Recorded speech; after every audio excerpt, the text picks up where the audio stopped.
अशाच नवनवीन स्वामी कथा आपल्यापर्यंत पोहोचवण्यासाठी आपल्या चॅनेल शेअर फॉलो आणि सबस्क्राईब करायला विसरू नका। श्री स्वामी समर्थ। अक्कलकोट नगरी शांत, पवित्र आणि भक्तिभावाने ओथंबलेली। तेथे वटवृक्षाखाली बसलेले तेजस्वी व्यक्तिमत्व, डोळ्यांत करुणा, चेहऱ्यावर तेज आणि ओठांवर एकच वाक्य, भिवू नकोस, मी तुझ्या पाठीशी आहे। हे होते अक्कलकोटचे दैवत, परब्रह्म, दयामूर्ती श्री स्वामी समर्थ महाराज। स्वामींचा अवतार। स्वामी समर्थ हे दत्तात्रेयांचे अवतार मानले जातात। त्यांचा जन्म कधी, कुठे झाला याबद्दल ठोस माहिती नाही, परंतु ते प्रकट झाले आणि थेट अक्कलकोट येथे स्थिरावले। लोक म्हणतात ते अनेक वर्षे देशभर भ्रमंती करत होते, कधी हिमालयात, कधी गंगातीरावर, कधी दक्षिण भारतात, आणि अखेरीस ते अक्कलकोट येथे स्थिर झाले। त्यांच्या दर्शनाने लोकांचे जीवन बदलू लागले। वटवृक्षाखालील दरबार। दररोज सकाळी वटवृक्षाखाली त्यांचा दरबार भरायचा। कोणी रोगी, कोणी गरीब, कोणी दुःखी, कोणी संकटात सापडलेला, सगळे एकच आशा घेऊन येत, स्वामी कृपा करा। स्वामी कधी हसून बोलायचे, कधी रागवायचे, कधी शांत राहायचे, पण त्यांच्या प्रत्येक कृतीत भक्ताचे कल्याण असायचे। गरीब ब्राह्मणाची कथा। अक्कलकोटमध्ये एक गरीब ब्राह्मण राहत होता। घरात अन्न नव्हते, पत्नी आजारी, मुलं उपाशी। तो स्वामींकडे आला। ब्राह्मण रडत, स्वामी, माझं काहीच उरलं नाही, आता काय करू?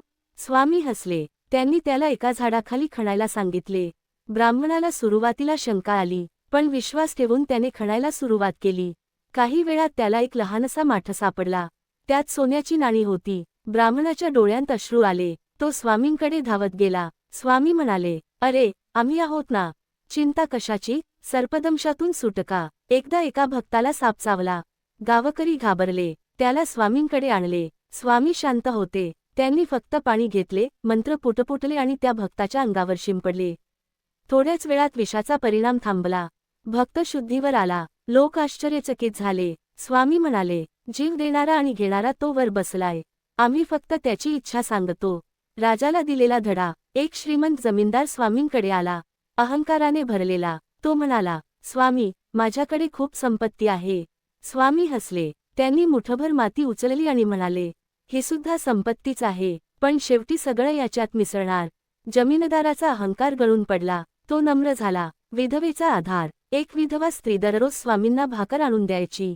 एके दिवशी तिच्याकडे अन्न नव्हते। ती रडत आली। स्वामी म्हणाले, जा, तुझ्या घरी पाह। ती घरी गेली तर तिथे धान्याने भरलेले कोठार होते। तिने स्वामींच्या चरणी मस्तक ठेवले। अग्नीतून रक्षा। एकदा अक्कलकोटमध्ये मोठी आग लागली। लोक घाबरले। स्वामी शांत बसले होते। ते म्हणाले, काही होणार नाही, आणि आश्चर्य म्हणजे वाऱ्याची दिशा बदलली। आग विझली। लोकांनी स्वामींना देव मानले। भक्तीची परीक्षा। एक तरुण भक्त रोज स्वामींची सेवा करायचा। एके दिवशी स्वामी त्याला रागावले, अपमान केला। लोक म्हणाले, तू का सहन करतोस? तो म्हणाला, माझे स्वामी मला कधीही चुकीचे वागवणार नाहीत। स्वामी हसले। हीच खरी भक्ती। स्वामींचा अंतिम संदेश। वर्षानुवर्षे अक्कलकोटमध्ये राहून स्वामींनी असंख्य लोकांचे जीवन बदलले।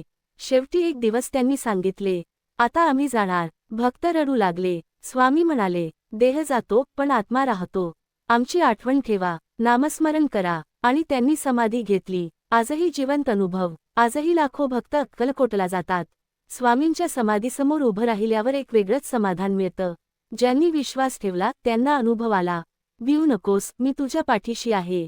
कथा समाप्त नाही। स्वामी समर्थांची कथा कधीच संपत नाही। प्रत्येक भक्ताच्या आयुष्यात ती नवी सुरू होते। तुम्हीही संकटात असाल, निराश असाल, फक्त एकदा मनापासून म्हणा, श्री स्वामी समर्थ, आणि बघा कसं मन शांत होतं। जर तुम्हाला या कथा आवडल्या असतील तर आपल्या चॅनेलला शेअर आणि सबस्क्राईब करायला विसरू नका।